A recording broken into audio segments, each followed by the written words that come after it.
अस्सलाम वालेकुम दोस्तों, नई वीडियो में आपके लिए हाज़िर हूँ। ख़ुसूसन लंबाई मोटाई के लिए ये वीडियो बना रहा हूँ। जिन लोगों का नफ़्स छोटा है या टेढ़ा है या उसमें जो है ना कोई कमज़ोरी है या फिर सख्ती नहीं आती, तो उन लोगों के लिए एक बहुत ही ज़बरदस्त, बहुत ही अच्छी और बहुत ही कमाल की वीडियो लाया हूँ दोस्तों। मेरी तमाम दोस्तों से गुजारिश है कि जिन्होंने हमारे चैनल को सब्सक्राइब नहीं किया वो सबसे पहले हमारे चैनल को सब्सक्राइब कर लें, ताकि नई वीडियोस आपको मिल सकें सबसे पहले। और नोटिफिकेशन बेल आइकन पर ज़रूर क्लिक कीजिएगा ताकि नोटिफिकेशन आपको मिलते रहें। दोस्तों, आप हमारे दिए गए नंबर पर जो है ना कोई किसी भी किस्म का नुस्खा मंगवाना चाहें तो आप मंगवा सकते हैं। किसी भी किस्म की जो है ना आप कोई मशवरा लेना चाहें तो आप मंगवा सकते हैं, या किसी भी किस्म की दवाई मंगवाना चाहें तो आप मंगवा सकते हैं दोस्तों। तो आपका टाइम ज़ाया किए बगैर चलता हूँ वीडियो की जानिब, ठीक है। आपने सबसे पहले जो है ना ये देखें, ये अकर करा है, आपने अकर करा लेना है।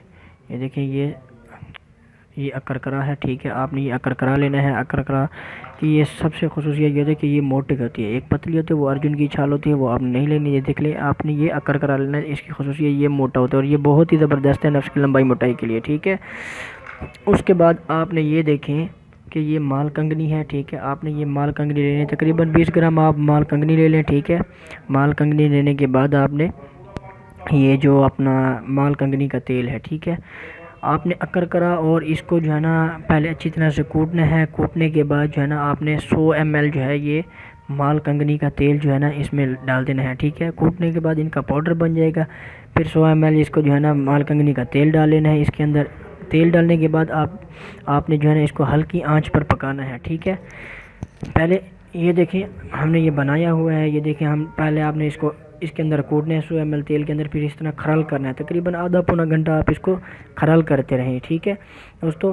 खरल करने के बाद आपने फिर इसको आग पर यानी कि पकाने के लिए छोड़ना है। आधा पौना घंटा जो है ना आपने इसको पकाना है, ठीक है। पकाने के बाद जो है ना आपने इसको ठंडा करने के लिए रख देना है। फिर उसमें से छान लेना। छान लें या ना भी छाने, वैसे भी आप नफ्स पर लगा सकते हैं। तो ये लंबाई मोटाई के लिए बहुत ही अच्छा, बहुत ही ज़बरदस्त और बहुत ही बाकमाल नुस्खा है दोस्तों। इसको आजमाइएगा ज़रूर, ठीक है।